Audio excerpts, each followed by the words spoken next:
Story County, helping build Nevada's future.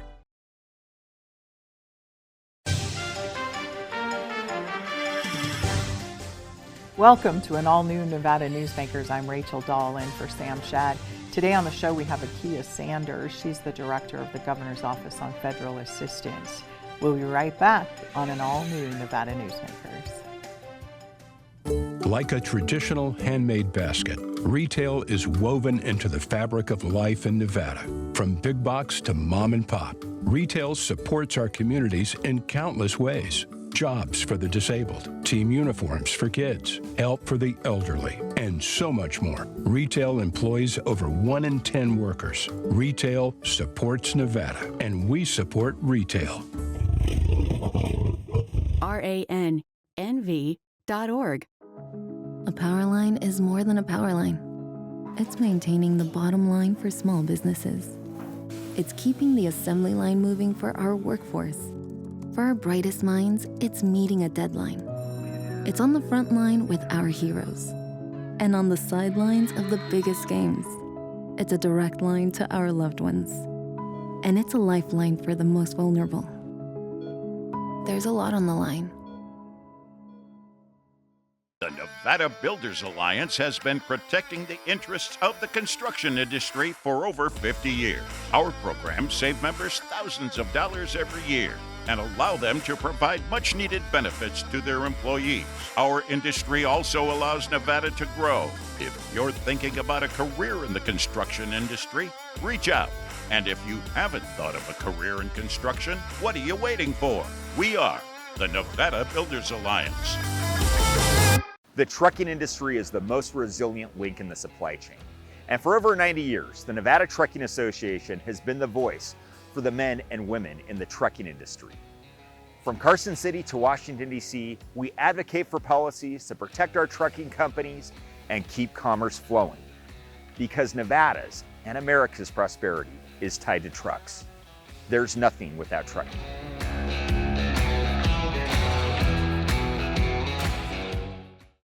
This is Nevada Newsmakers with host Sam Shad on No Holds Barred Political Forum. Now, from the Nevada Newsmakers broadcast headquarters, here is Sam Shad. Welcome to Nevada Newsmakers. Today on the show we have Akia Sanders, who is the director of the Governor's Office of Federal Assistance. One of the state's best kept secrets, I think. Thank you, Rachel. Yes, thank you so much for having me. Yeah. I appreciate it. I'm so glad. Yes. I don't think people know about the office, so why don't you give us a little background? Thank you so much. So the Nevada Governor's Office of Federal Assistance, under that name, has been around since the 2022. So I think we were passed new legislation in the 81st legislative session. But the office, some variation of the office has been around since 2011, actually. So it used to be a division under the Department of Administration, and it had this very long name. It was the Division of Grants, Procurement, and Coordination. Yep. Since 2011. And then in July 1st of 2022, AB 445 in that session went through and took the office to the executive branch. And so now we're in the governor's office with kind of a redeemed role of maximizing federal dollars in the state of Nevada. I think around that time there was a solid group of stakeholders that, they had done some studies and a lot of research and just, working with our communities and seeing like Nevada historically performs fairly low in the receipt of federal dollars in the state of Nevada. I think currently we're 47th in the nation. Per capita. And so they kind of put their heads together, and there's a few legislators too, and passed AB 445 with a renewed role of maximizing federal dollars in our state. They expanded our stakeholders. We provide support for nonprofits, local government, state agencies, as well as tribal governments. In that entire life cycle of federal grant funding. It sounds much more easy than what it really is. It's because once you're really driving in this seat, you realize, hey, I'm a facilitator. I need to understand every level of government, what is happening to our tax dollars at the federal level, how are they being deployed at the state level, and how are those dollars being passed through to our local governments as well as our nonprofits, and in some cases, our private industries, right? Like, I personally believe private, nonprofit, public-private partnerships is what really makes the state role, as well as our collaboration. I know I just said a mouthful. No, that's awesome. So many things. Yes, so many I think I things. remember we always referred to it as the state grants office. That's right. Yeah. Right. Yeah. And it was fairly narrow and Very narrow in scope. So yeah. that AB 445 bill really expanded its reach. We can provide support. And I like to say the entire, grants life cycle. I don't want to pigeonhole us because, within 2022, it's 2026, right? So I still feel like as the director, I'm in that fact-finding stage of what does our nonprofits need? What do our local governments need? I have taken the approach of really providing a lot of hands-on support to our state agencies. Yeah. And renewing their faith in this office. This office have it been around since 2011.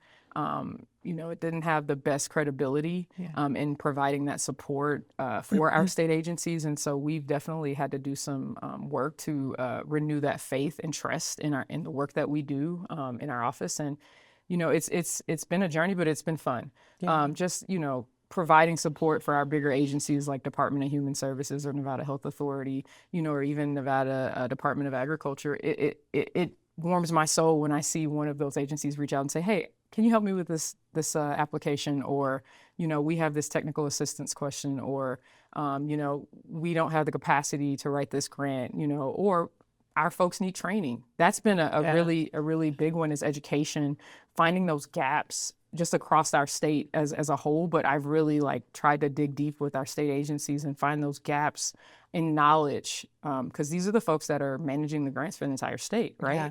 So we want to make sure we do that right, because we don't want to be penalized by the federal government when we receive those dollars. I think I'm watching you do all of that, but the other piece that I think that is so important, that in my exposure to your office, it was on the local government level when I was at USDA. Our program was put together for sort of the same reason, but from a federal level. Yeah. The federal government looked at the entire country and picked 11 states that are historically underperforming, don't access federal resources for all the reasons. But the number one was capacity, the ability. That's right. So I've watched you working with the local communities, and just because of my background, I love that so much. And so talk a little bit about that work and how important that is on the ground. No, thank you. And you're absolutely right. I'm a little biased, guy. So I do spend a lot of time in rural Nevada. I love rural Nevada. It has been, out of the 17 counties in our state, 15, our rural communities definitely need that capacity building support, and really understanding, because in most cases, and you probably dealt with this as well at the Rural Partners Network, you get into the community and they don't even understand how to identify what they need. They may know that, hey, I'm having issues with, our water treatment plant, and I need to find funding, but, those federal dollars are too complex, or the amount of work that follows behind it. I don't have the capacity because I'm that one person wearing multiple hats, right? And so our office has spent a lot of time in our rural community. So we've crossed paths in many instances in making sure that they understand, hey, this money is available. We'll help you find these dollars, and we'll also help you train the folks that can get this funding into your community. And that is not a one-size-fit-all, right? Every community is different. Everyone. We host a pretty big, and this year I'm patting myself on the back. It was pretty impressive, but the Eureka Grant Summit. I was going to ask you about that. Yes. I saw and wanted to go to it so bad. So talk about how cool, that is just such a neat thing to do. So talk about who came. How it came. Yeah. So last year, I would say, there was about 4 or 5 folks, and it all kind of surrounded, shout out to Sherry Davis and GoEd's Main Street program, but it all surrounded around the Eureka Main Street program at the time. And so there was some folks that live in the community, and they were like, hey, we need to learn how to bring more federal dollars into our state and in our community as a whole. So they reached out to me. And at first it took me a while to kind of jump on, and then we just started having conversations. And when I say I was taken aback, our office didn't spend $1 in that event, and we did a 3-day event last year. We did grant writing, Nevada Grant Lab provided support for grant writing. We did some grant management training. Our office has a contract with Feldsman Lifer, which is an independent firm out of Washington, D.C. that attorneys that specialize in federal funding and uniform guidance.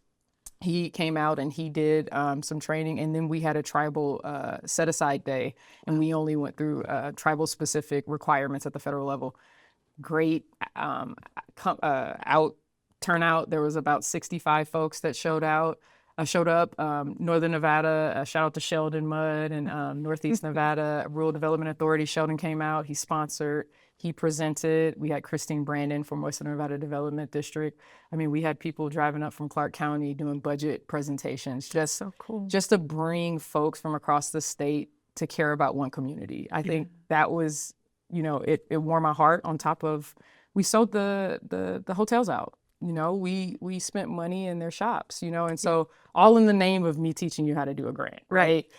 So like the economic impact was way more important than, I'll talk about grant writing until I'm blue in the face, right? But like just folks showing up in a community that they don't live in was what was super special. So this year we're like, we gotta rise it up, and I'm like, I'm stressed out, right? And actually was called or reached out from I-80 Gold Corps. So there's some gold mines that are being established out there in the community, and I-80 has been phenomenal in the work and the community engagement piece that they have done in Eureka. I know they paid for a comprehensive economic development strategy, which is the CEDS. Through University of Nevada's USED program. So that's Dr. Fred Steinman. And they did this entire strategic plan. They identified the gaps. They identified ways to fill these gaps. And so what the idea was, talking to I-80 Gold, was like, well, let's take that. Let's start there with strategic planning. Let's identify the gaps. And then we will bring the people out that have those services across the state, and we'll redo it this year. And so we had about, I think, 100 people show up. and I think the crazy thing was, like, they were engaged for 3 days. Wow. They stayed. And that was like the best part about it was like people actually stayed until the end, right? We had breakout sessions from Department of Employment, Training, and Rehabilitation, leader, Director of Business and Industry, Dr. Chris Sanchez. He came out and his office provided support.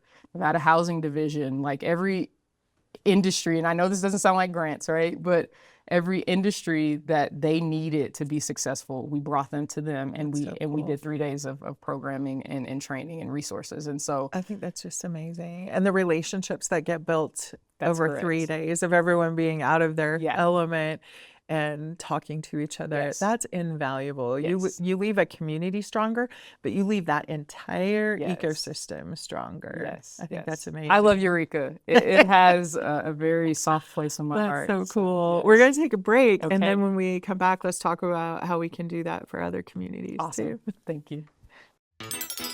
Meet Nevada Health Link, Nevada's official health insurance marketplace. Your link to savings, selection, free assistance, and name brand health insurance, where 90% of enrollees lower the cost of their monthly premium. Everyone deserves access to quality health coverage, no matter your income or family size. Visit NevadaHealthLink.com. A few minutes could save you hundreds of dollars per month.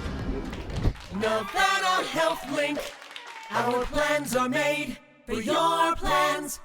This summer, all roads lead to Hobie's Casino for trucks or bucks. Win up to $1,000 in cash every week. Then buckle up and win a brand new Tacoma or $35,000 in cash. Shift the winning into high gear at Hobie's Casino. As you know, Reno is booming.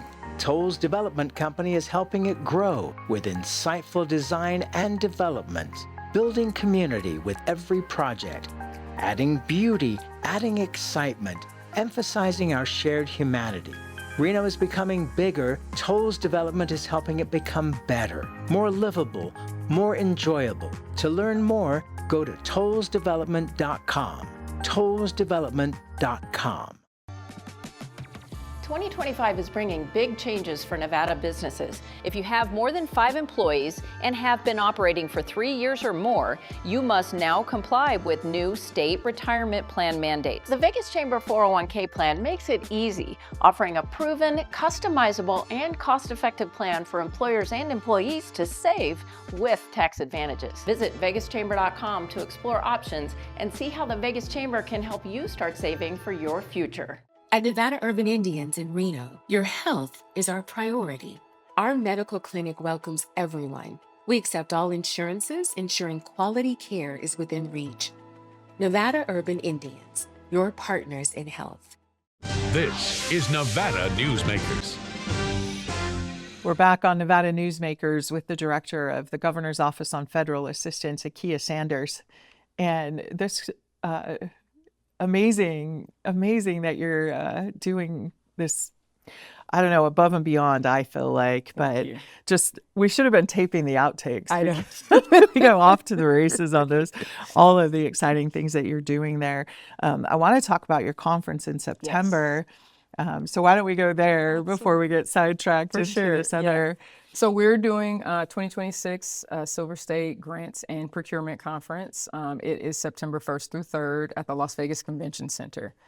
So I'll tell you a little bit of history about the Grants Conference. And so the original Grants Conference, and it wasn't procurement, that's a new piece, but I'll get there.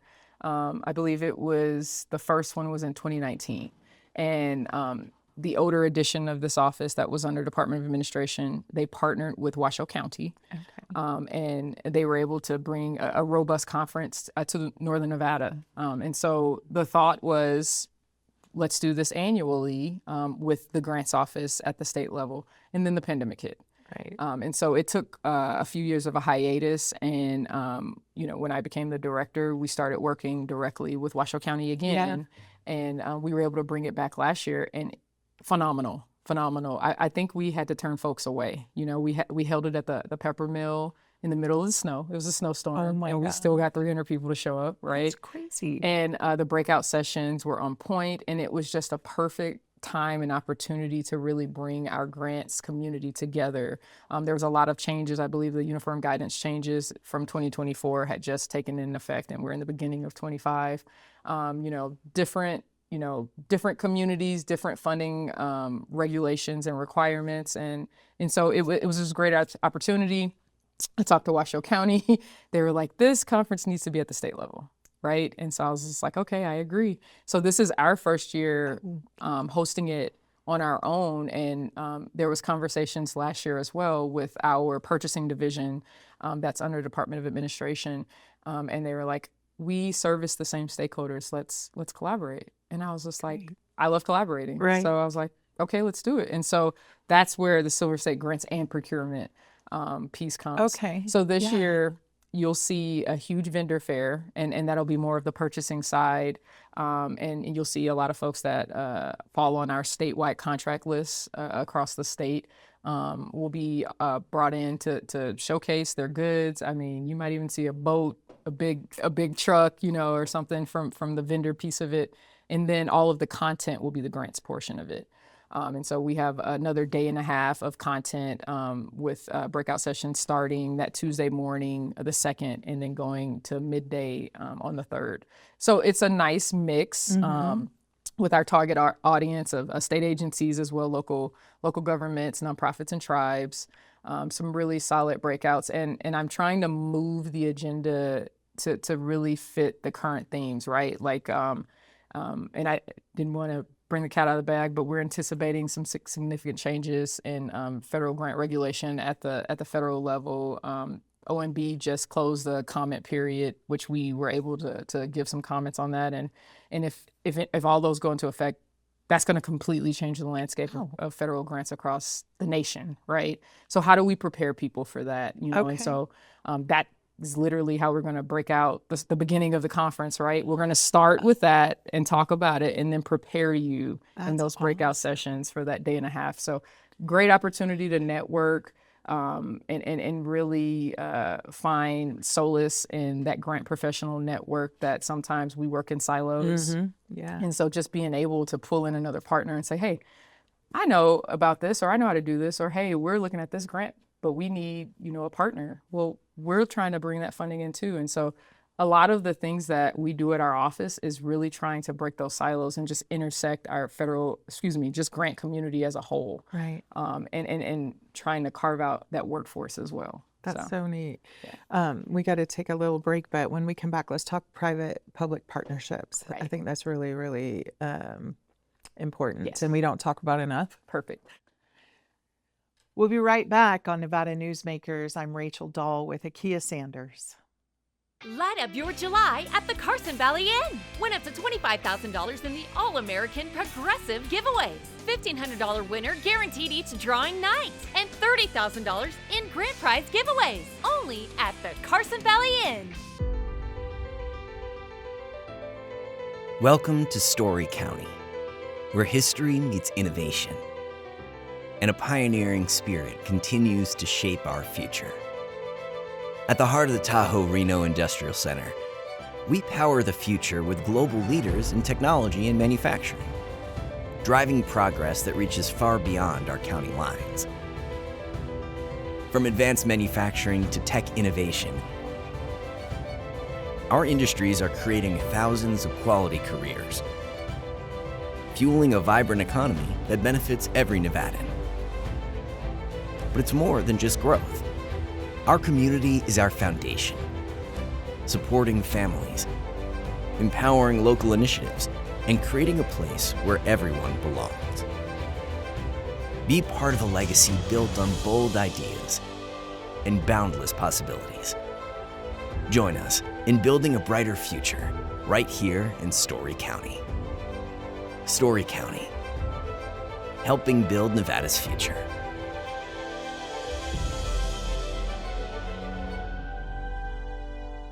If you can't feel safe in your home, in your neighborhood, nothing else matters. Walking a beat, as sheriff and as governor, Joe Lombardo has dedicated his life to keeping us safe. He strengthened domestic violence laws, made schools safer, and increased penalties on drug dealers. And today, violent crime is down. Property crime, down. Domestic crimes and crimes against the elderly, all down. Joe Lombardo, he's making a difference. This is Nevada Newsmakers. We're back on Nevada Newsmakers. I'm Rachel Dahl here today with Akia Sanders, and we were going to talk public-private partnerships to wrap this up, but I think that you hit on a much more important, let's talk workforce and certifications and professionalism. Thank you. So, and I won't take all the credit myself. I've done a lot of work with Nevada Grant Lab and Mouse Dixon, the CEO, he's phenomenal. And so some of the earlier conversations we were having when I first took over as a director was how do we further carve out a grant professional workforce in our state so that we're educated, we're trained, we're experts. We create a pool of SMEs so that way we can remedy some of the other issues like being, 47th to last in the receipt of per capita funding. And so last year was our first time doing this. We did it together. My office worked with National Grant Management Association, and we created specialized training so folks could get their certified grant management specialist, which is a professional certification through NGMA. And then Nevada Grant Lab worked with Grant Professional Association, and they provided hands-on training to do the GPCI certification, which is more focused on grant writing. And so together we're like, hey, we're adding professional certified folks to the workforce. So far, our office from our last year cohort, we've had 100% pass rate. That's great. And my deputy director, Phoebe McKnight, has been the one doing those study cohorts, and she's phenomenal. I've heard great feedback. And Nevada Grant Lab as well has had 100% pass rate. That's and great. So this year we just started our new cohort, and I'm really excited about this. We partnered with not only Nevada Grant Lab, but Dieter.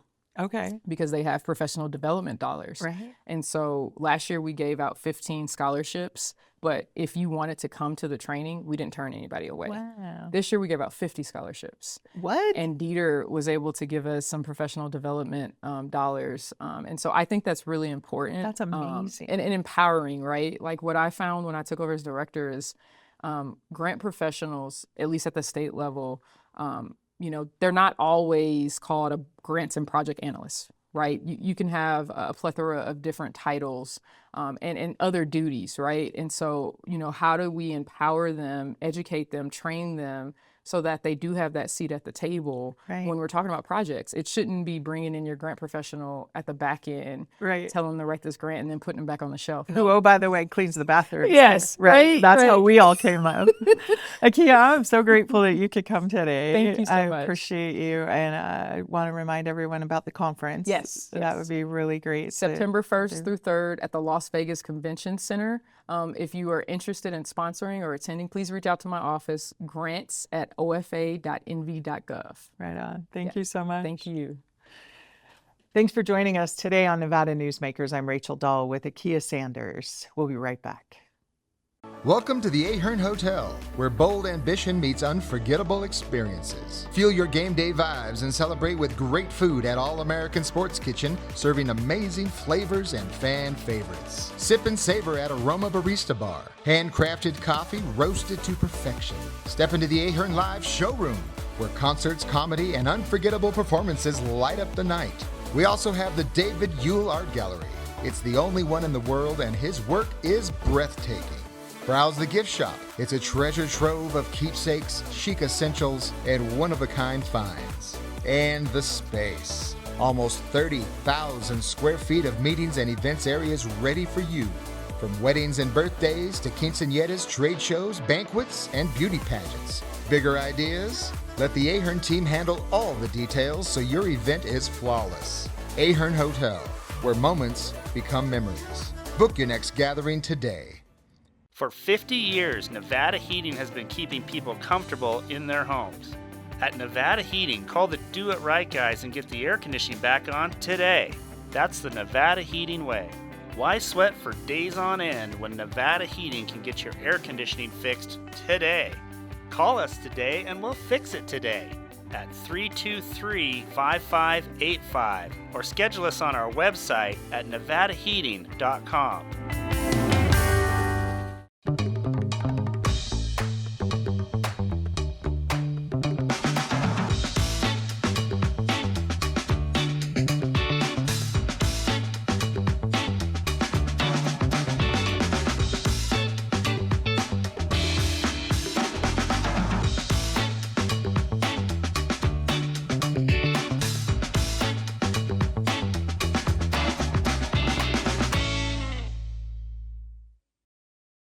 Each day, the Children's Advocacy Alliance partners with leaders, legislators, and families across Nevada to improve children's health, education, economic well-being, and safety. We recognize Nevada will be no better than the state of its children. Be a part of this change. Be a supporter of the Children's Advocacy Alliance. For more information, go to caanv.org. Thanks for joining us today on Nevada Newsmakers. Remember, you can watch us online 24/7 at nevadanewsmakers.com. You can watch us on your favorite podcast channel or always YouTube. Thanks again for joining us on an all-new Nevada Newsmakers.